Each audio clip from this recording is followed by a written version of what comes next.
are listening to Travel with the Backpacking Housewife podcast. I'm your host, Janice Horton, ex-housewife, empty nester, and normally a nomadic world traveller who loves to discuss dreamy destinations all around the world, and in particular, the pros and cons of midlife and senior travel, and about making the most of opportunities to travel in retirement, or what I like to call the golden age of travel. Welcome to episode 11. Right now in the UK, as I'm recording this podcast, it's midsummer and a time normally considered the summer holiday season, when millions of Brits in pre-COVID times would be flying off on holiday to places all over the world or hopping across the Channel into Europe for a well-earned break and some summer sunshine. Only there are so many uncertainties about travel right now, and controversy and confusion about the UK government's traffic light system and the categories of countries on a green, amber and red list. I'm sure that you, like me, are tentatively, desperately, wondering when travel will safely open up again. And so in this episode I ask and try to answer the question, what are the emerging travel industry trends for the future of travel? Those who work in aviation and the tourism and hospitality industry are understandably feeling economically frustrated by a second summer of travel disruption and travel bans, and must also be wondering how long it will be before people are not only just able to travel again, but willing to travel again.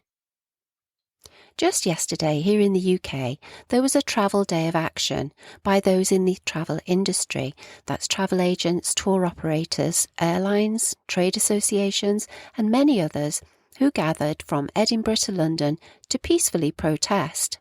There was also an organised travel Twitter storm on the social media site, calling for the UK government to save the UK travel industry with more support and clearer guidelines, and to commit and stick to a clear and robust plan for the permanent and safe reopening of travel.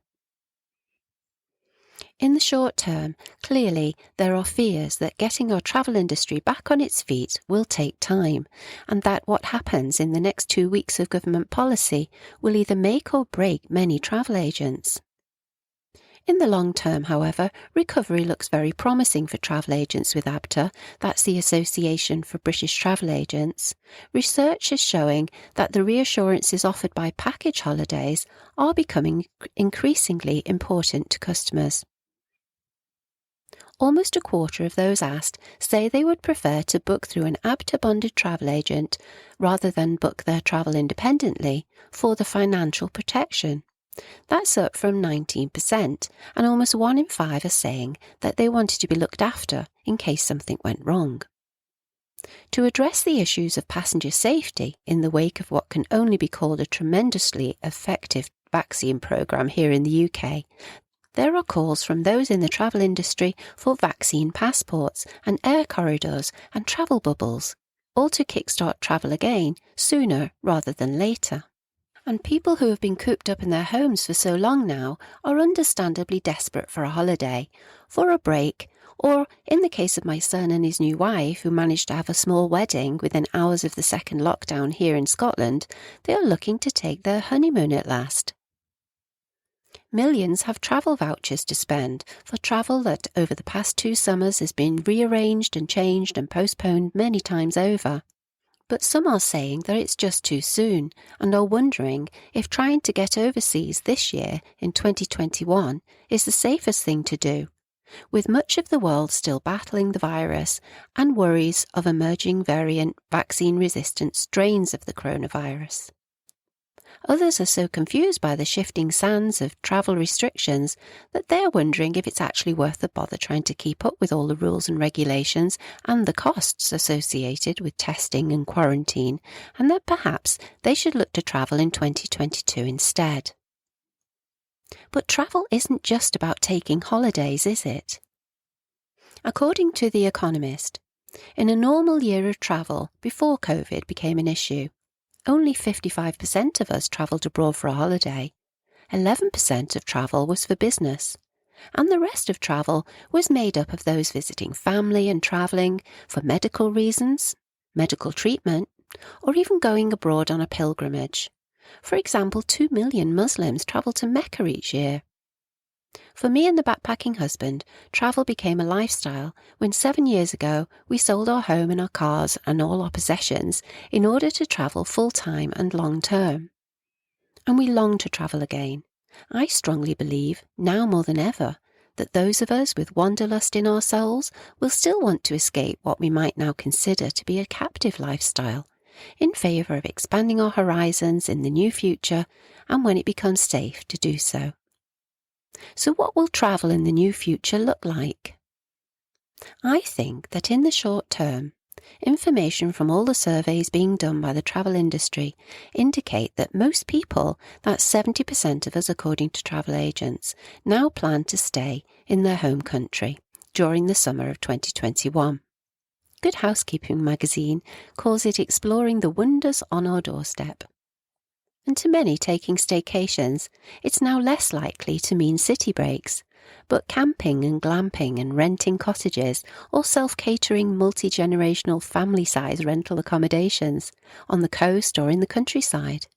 Families want to spend quality time together after being apart for so long. Road trips are also trending, with people wanting to get away into the wide open spaces with caravans or other recreational vehicles. TripSmith's travel agents are reporting that half of their bookings are for UK breaks in Scotland, with the Highlands proving to be the most popular destination. So with tourism reopening in Scotland and Scotland proving so popular a destination, Zero Waste Scotland, in partnership with the Scottish Government, are launching a campaign called Scotland is Stunning, Let's Keep It That Way, to raise awareness of the harm done to the environment by littering. The campaign, in which popular Scottish comedian Jane Godley lends her voice to radio and online adverts, reminds people out enjoying Scotland's natural beauty and wildlife to bin their litter or to take it home with them.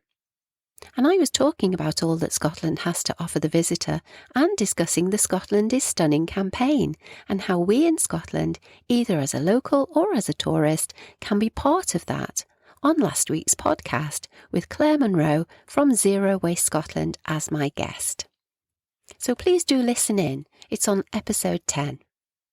So looking forward, later in 2021 or even to next year in 2022, what will travel look like then?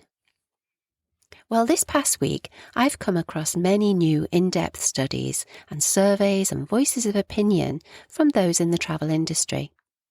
And I have to tell you that although you might have to look closely to find the silver lining right now, there really is a new and growing feeling of optimism for travel in the new future. It seems that we're all heeding the lessons learned from the travel ban. We've all found a new appreciation for the freedom associated with travel and the responsibility of it on us as individuals, and families and as groups. On Euronews.com, I read, "The pandemic has taught us a vital lesson, that travel is a privilege and not a right." And The Economist is saying that today's travel industry might have taken a battering, but the new one that emerges could be better than ever. Rather a bold claim on the face of things, but this opinion is backed up by those who are telling us that greenhouse gas emissions from commercial aircraft and carbon emissions have plunged in 2020 and in 2021, and so has brought new focus on the debate about how we can maintain a reduction in these gases going forward with newer, greener fuels and much more efficient aircraft. We've heard how destinations previously blighted by over-tourism have been given the break they desperately needed to regenerate and repair and reverse the damage that had been done. And all of this has brought about a new wave of mindful travel. So called because it's a shift in mindset. It's a new way for us to travel in the future. Mindful travel is all about being discerning about your destination and your method of transportation. It's perhaps about travelling long haul, but with a willingness to travel much more slowly and for longer periods of time. Having a green conscience. looking at taking alternative methods of transport instead of flights where possible, and finding ways to do some carbon offsetting, like contributing a portion of your travel budget to a scheme planting trees.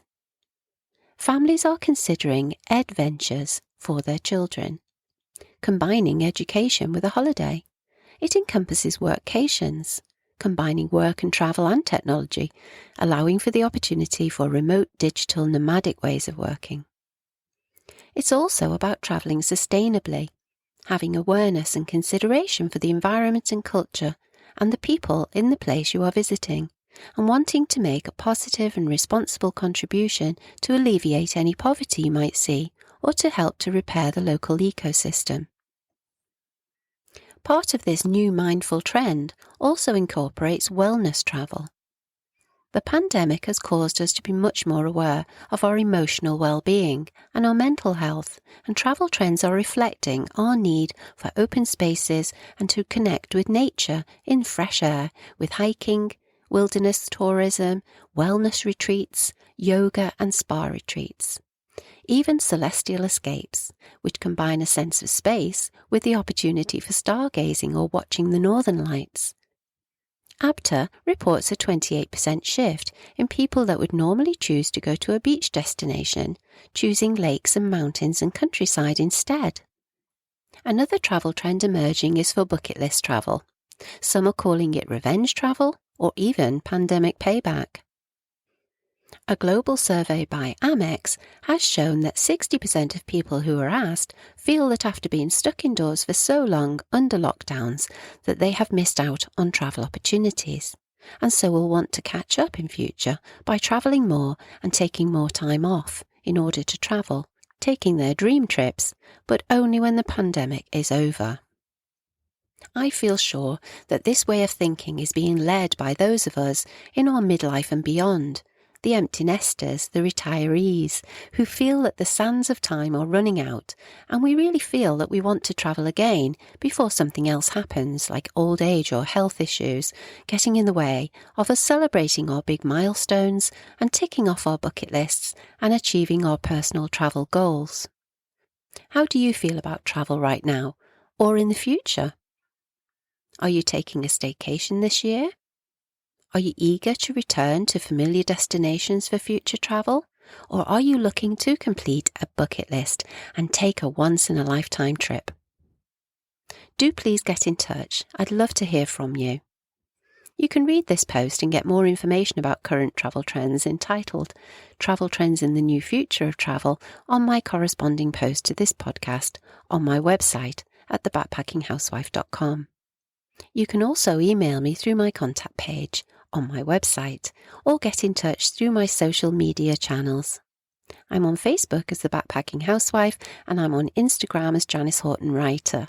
And if you're on Twitter, please do tweet me and tell me about your travel plans for this year or the new future at Janice Horton.